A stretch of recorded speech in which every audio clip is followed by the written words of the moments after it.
অফারটি শুধুমাত্র ভারত এবং বাংলাদেশের দর্শকদের জন্য প্রযোজ্য। বৌদি কেমন আছো? ভালো আছি। তুমি সত্যি ভালো আছো তো?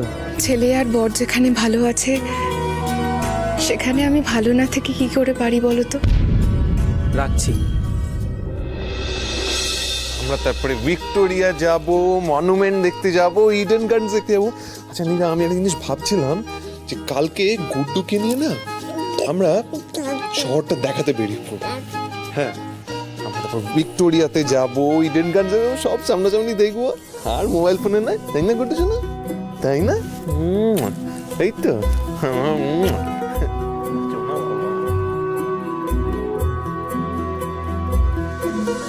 কিচ্ছু চাইনি আমি আজীবন ভালোবাসা ছাড়া, আমিও তাদেরই দলে বারবার মরে যায় যারা। কিচ্ছু চাইনি আমি আজীবন ভালোবাসা ছাড়া, আমিও তাদেরই দলে বারবার মরে যায় যারা।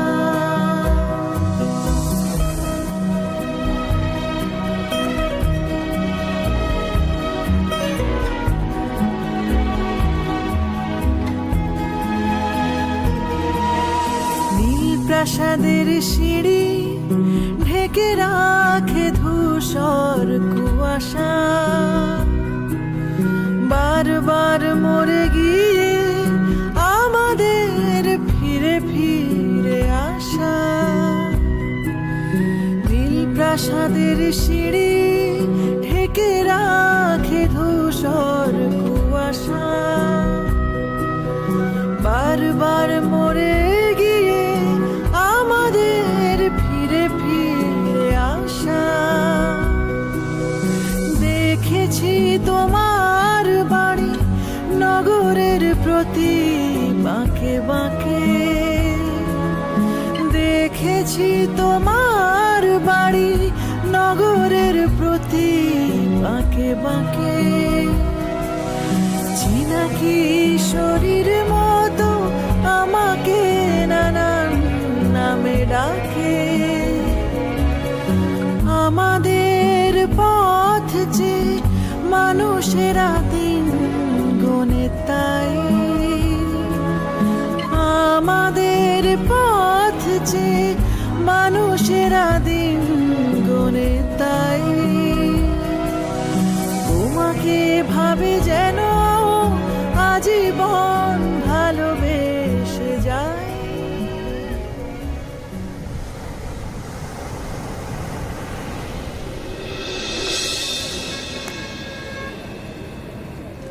হ্যালো সোনা, হ্যালো হ্যালো।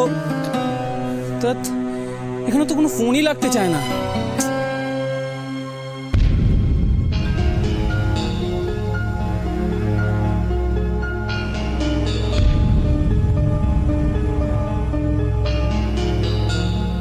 সোনা, আমি তো তোকেই ফোন করছিলাম, আর তুই হয়তো এরকম ভাবে হাঁটছিস কেন? তুই কোথায় যাচ্ছিলি?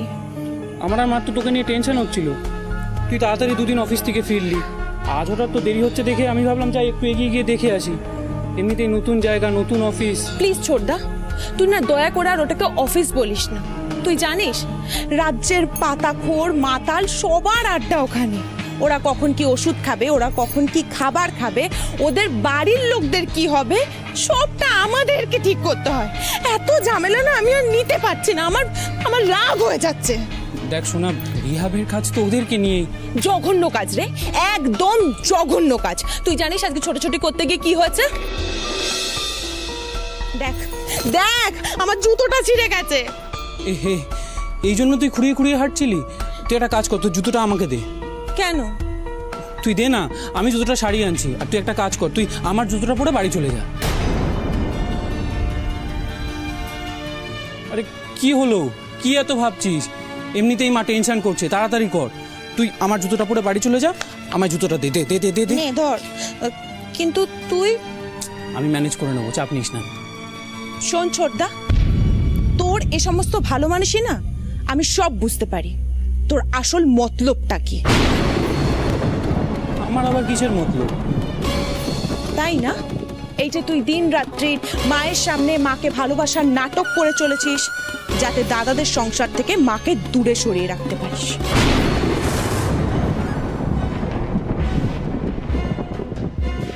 শোনা শোনা, তুই কিন্তু হ্যাঁ, আমি কিন্তু সবটা বুঝতে পেরেছি। আমি কেন এখনো চুপ করে আছি জানিস?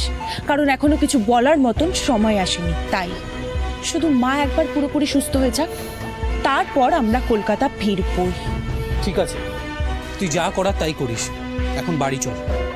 আর একটা কথা কান খুলে শুনে রাখ ছোটটা, সময় এলে আমি কিন্তু সবটা সুদে আসলে ফেরত নেব।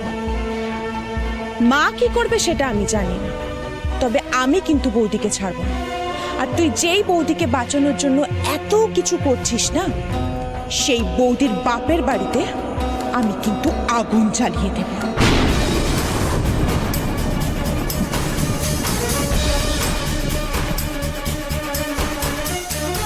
শোনা শোনা, আমার কথাটা শোন। দে আমার জুতোটা দে, এ সমস্ত ভালো মানুষের নাটক আমার সামনে করিস না। শোনা দেখ, আমি কিন্তু এখানে তো সাহায্য করতে এসেছি, আর দাদা হিসেবে এটা আমার কর্তব্য। শোন, এ সমস্ত ভালো ভালো কথা বলে না মনের মনটা ভোলাস।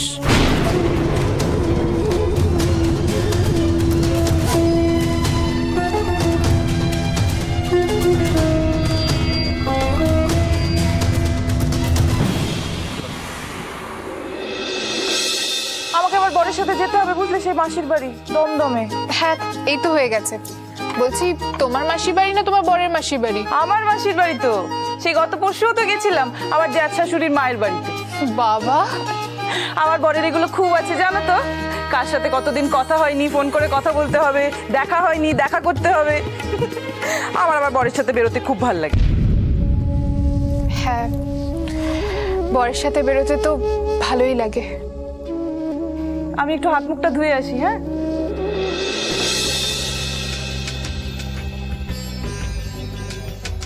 কি চললেন নাকি? হ্যাঁ। ফাইল লেখা সব শেষ? ও, এই প্রদীপ। হ্যাঁ বলো স্যার। ভাই, এক কাপ লিকার চা দে তো। দিচ্ছি। আজ কত রাত অবধি টাইপ করতে হবে কে জানে। সামনের জীবনে যেন মেয়ে হয়েই জন্মাতে পারি। মিসেস গুহ, কি আপনি চলে যাচ্ছেন নাকি? হ্যাঁ স্যার, ফাইল চেক করা হয়ে গেছে। দাঁড়িয়ে যান, দাঁড়িয়ে যান, একটা ভালো খবর আছে। কি ভালো খবর স্যার?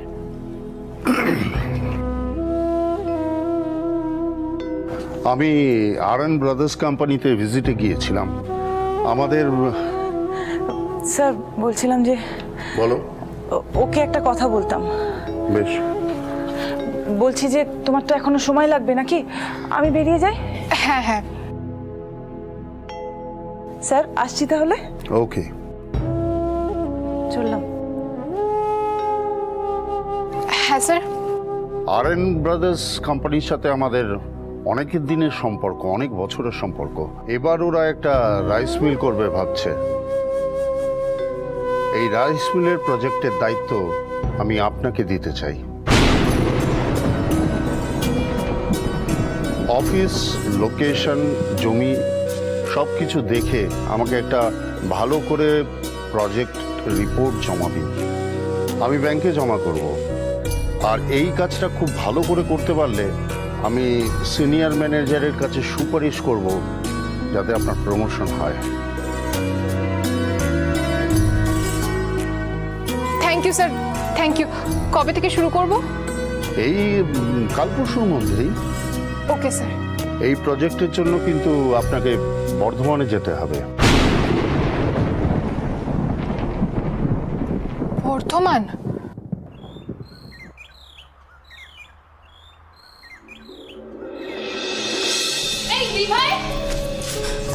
এই দি ভাই, আমার টিফিনটা এখনো ভরে দিলি না, আমার তো কলেজে দেরি হয়ে যাচ্ছে।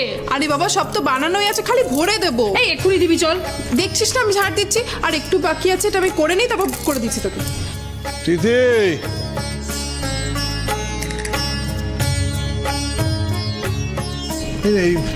পাশে যা পেলাম তাই নিয়ে এলাম। তুই যা যা বলেছিস সবই এনেছি, শুধু ওই কচি পটলটা পাইনি, বুঝলি।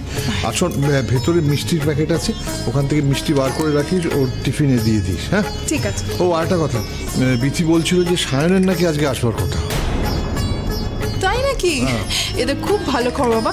তাহলে একেবারেই ভালো কিছু একটা বানিয়ে নি, তাই না?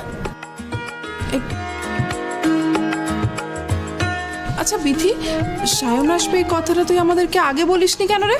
এই দি ভাই, আগে আমার টিফিন রেডি করে দিবি, চল, তারপর অন্য কাজ করবি। তুই না বড্ড জ্বালাস, চল।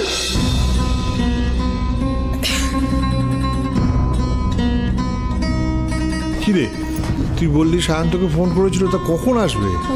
ওর কাজ শেষ হলেই ও চলে আসবে বাবা। তবে আজ যদি সায়ন না আসে, আমি কিন্তু ওর সঙ্গে কথা বলবো এবার।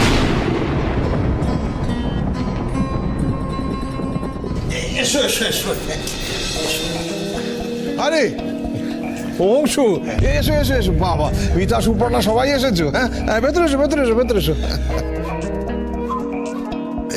কিন্তু সায়ন এলো না যে?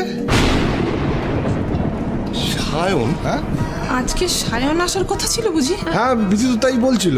আমাদের তো কিছু বলেনি। কি রে বিথি, তুই বললি যে সায়ন আসবে, তো এলো না তো?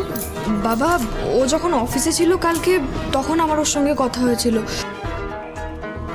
তাই হয়তো তোমাদেরকে জানাতে ভুলে গেছে।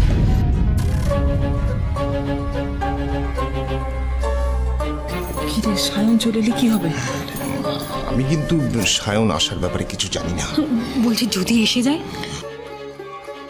এই অংশু, বলছি কি, আমাকে একটু ছাত্র পড়াতে যেতে হবে। হ্যাঁ, তো তোমরা ভেতরে গিয়ে বসো, আমি একটু রেডি হই।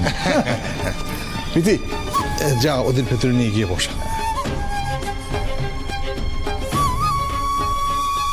বলছি তোমরা একটু ভেতরে বসো, বিথি নিয়ে যাচ্ছে তোমাদের। আমরা কয়েকটা জরুরি কাজ একটু সেরে নিই। হ্যাঁ চল।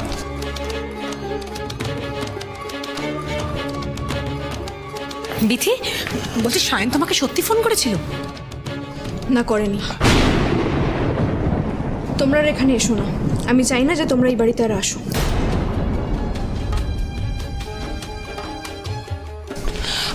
আমরা কি আর স্বাদে এসেছি নাকি?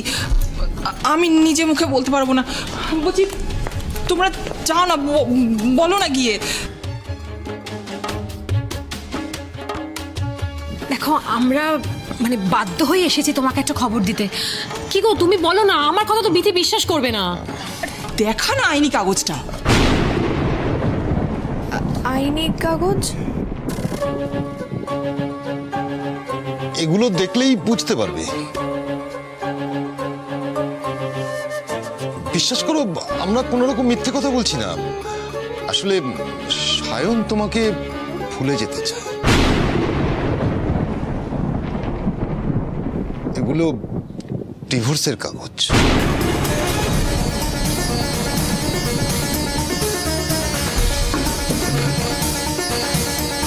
ডিভোর্স?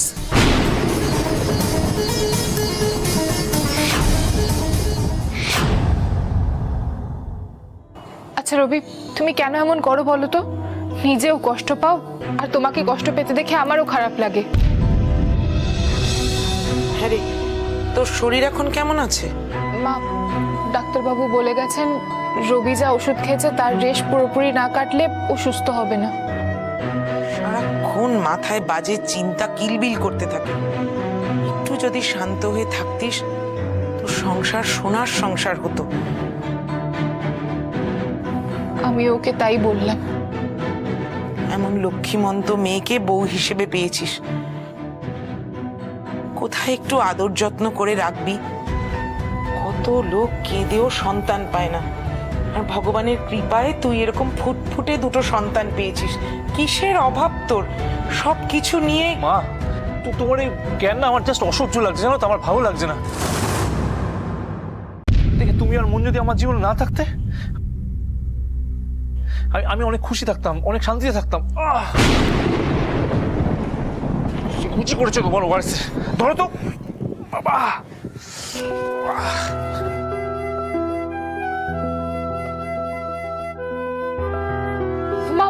বাড়ির যা অবস্থা, এখন আমি অফিস যাব কি করে? আর ওদিকে অফিস থেকে আমাকে বর্ধমান ট্যুরে যেতে বলছে। কি করি বলুন তো? বর্ধমান যাবে? ওরে বাবা! হ্যাঁ মা, আমি যদি ওখান থেকে ফিরে ভালোভাবে প্রজেক্ট রিপোর্ট জমা দিতে পারি, বস বলেছে ওপরতলায় আমার প্রমোশন নিয়ে কথা বলবে। ও না না, তাহলে তো যেতেই হবে। আমার এই ছেলের জন্য এরকম সুযোগ নষ্ট করা একদমই ঠিক হবে না। আমার মনে হয় রবি কালকের মধ্যে সুস্থ হয়ে যাবে। কিন্তু মা, আমি রবিকে কি বলে যাব? এক কাজ করি বৌমা, আমি আর তুমি বরং বাচ্চাদের নিয়ে কদিন তোমার বাপের বাড়িতে চলে যাই। এখানে থাকলে রবি নানান রকম প্রশ্ন করবে। আমরা যদি তোমার বাপের বাড়িতে থাকি তাহলে তো ও সন্দেহ করবে না। বৌমা, এই কদিনের জন্য যেতে হবে? 3 দিন। 3 দিন? ঠিক আছে, আমি বাচ্চাদের নিয়ে 3 দিন তোমার বাপের বাড়িতে থাকবো। তুমি বরং বর্ধমান থেকে ঘুরে এসো। তাছাড়া তোমার বোনেদের সঙ্গে থাকতে তো আমার ভালোই লাগে। আমরা বরং এটাই করি।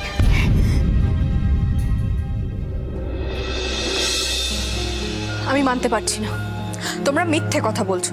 আসলে তোমরা চাও যাতে আমার আর সায়নের সম্পর্কটা ভেঙে যায়। বিথি, তোমাদের সম্পর্ক না? তবু যদি আমরা না জানতাম শিবানীর ব্যাপারটা, কি বলো দিদি? হ্যাঁ, এত ভাঙচি দেওয়া কথাবার্তা বলে কোনো লাভ নেই। আমি জানি যে সায়ন আমার সঙ্গে কথা না বলে ডিভোর্স পেপার পাঠাবে না। ঠিক আছে, তর্কের খাতিরে মেনে নিলাম যে সায়ন আমাকে সহ্য করতে পারছে না, কিন্তু ছেলেকে, ও কি ছেলেকেও সহ্য করতে পারছে না?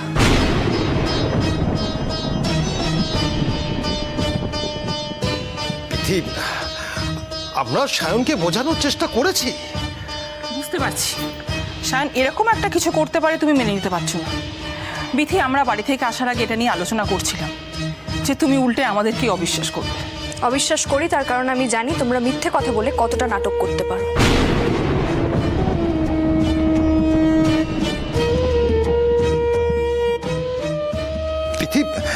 তোমার মনের অবস্থা আমরা বুঝতে পারছি।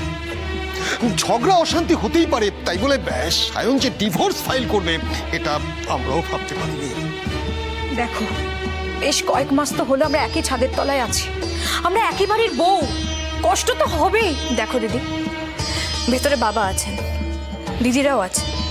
আমি চাই না ওরা এসে এমন কোনো কথা শুনুক যাতে ওদের টেনশনটা বাড়ে। তাই চা করে দিচ্ছি, চাটা খেয়ে চলে যাও।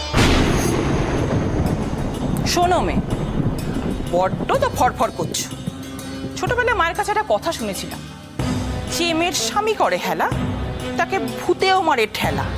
তাই তোমাকে যাতে ভূতে না ঠেলা মারে, মানে বাইরের লোক আজে বাজে কথা না বলে, তাই বাড়ির লোকরা এসেছিলাম ডিভোর্স পেপার হাতে। আমার অনেক ভালো করেছো তোমরা, আমার আরো ভালো চাইতে হবে না, প্লিজ।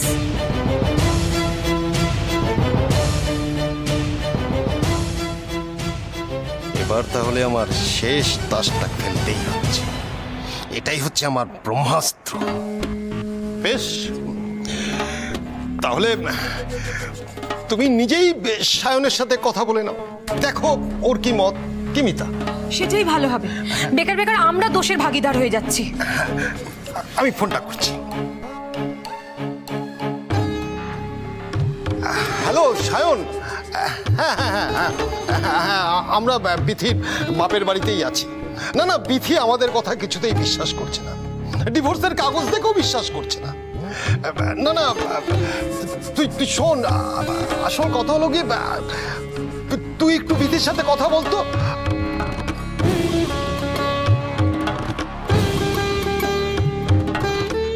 অংশুর নাটকটা বিথি না ধরতে পারলেই ভালো। অংশুর কথাগুলো সত্যি বলে মেনে নিলে কিন্তু আমাদের 70% কাজ এমনি হয়ে যাবে। যাই বল, ভাই আমার অভিনেতা হলে খুব নাম করতো। হ্যাঁ হ্যাঁ, বিথির সাথে সায়নের সঙ্গে কথা বলছো তো? দাও দেখি। এই দেখ সায়ন, বিথি এটাও বিশ্বাস করতে চাইছে না যে আমি তোর সাথে কথা বলছি। না না, তুই নিজেই কথা বল। Hello Sayan, hello hello Sayan, Sayan শোন শোন, সায়ন। কি হলো সায়ন? সায়ন কি বললো?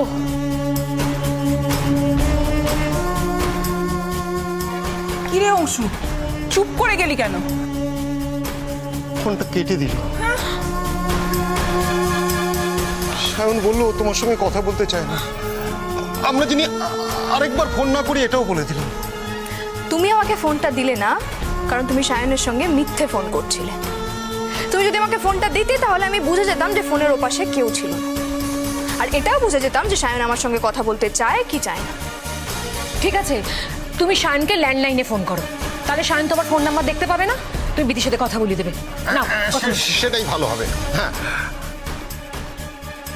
অফিসে আশিস নিশ্চয়ই প্ল্যান মাফিক কাজটা করবে, ব্যাস তাহলেই প্ল্যানটা সাকসেসফুল।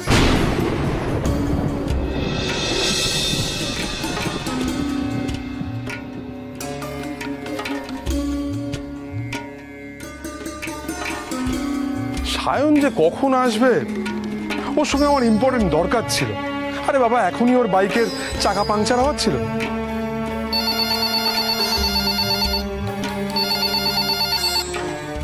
হ্যালো, হ্যাঁ কে বলছেন? হ্যালো ম্যাডাম, একটু সায়নকে ফোনটা দিন তো, জরুরি কথা আছে। হ্যাঁ হ্যাঁ,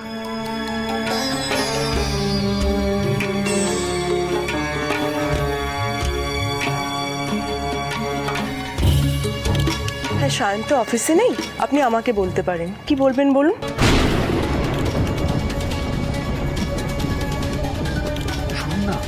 বলুন, সায়ন যা আপনিও তাই, মানে এই অফিসে সায়ন যেটা বলবে আপনিও সেটাই বলবেন।